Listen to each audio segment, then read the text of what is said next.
Known as the people's poet, and he was just that, a poet that spoke of and for the people.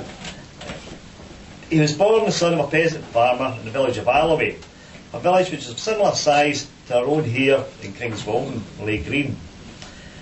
At that time, Alloway had no school. The school, the nearest one, was in the local market town of Ayr, which is a similar size and distance as Hitchin. So there's actually quite a lot of similarity around here. To the whole setup. Anyway, right. All there never tune surpasses for honest men and bonny lasses. You've got a big airport, right? That's actually Prestwick, which is my hometown.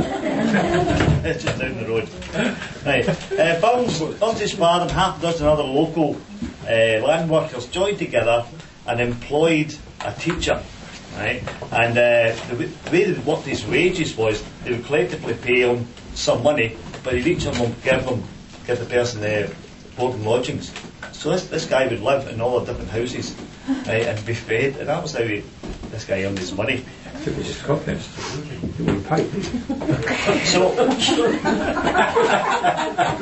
So from these modest beginnings Robert Burns was destined to rise and be remembered worldwide. Your good selves are joining a tradition observed throughout the world as the many thousands of Burns suppers are taking place tonight and last night, and there are literally hundreds of thousands of them all over the world. It's phenomenal. Right, but can Burns suppers and the work of Robert Burns influence change in present day?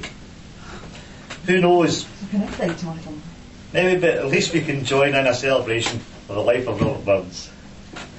These thousands of Burns suppers have been held as I speak in homes, village halls, town halls, hotels, pubs, golf clubs, bowling clubs and Burns clubs throughout this and many other lands, regardless of race, gender or creed. Everyone joins in. And I find it remarkable that Robert Burns achieved this renown when he was born into a world without the internet. There was no television, radio, telephone or telegraph in those days. So it's just as well the printing press had been invented. They say the pen is mightier than the sword. After the publication of his first book of poems, Burns became something of a celebrity in Scotland. I checked the word celebrity in the thesaurus, and some of the associated words were famous person, superstar, pop idol, screen idol, and icon.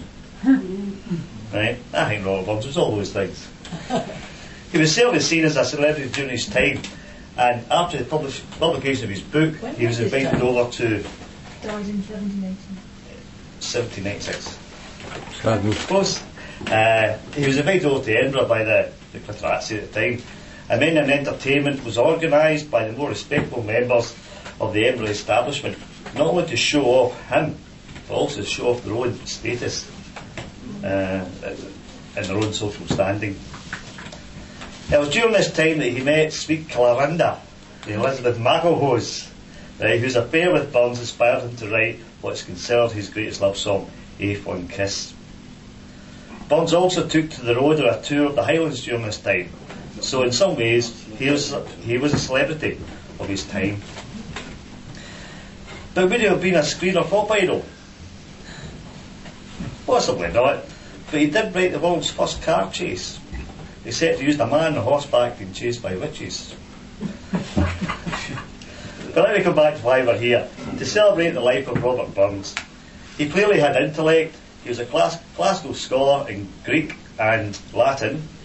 His ability as a wordsmith is unquestionable, but his genius to me was his sense of independent mind, as Burns himself put it.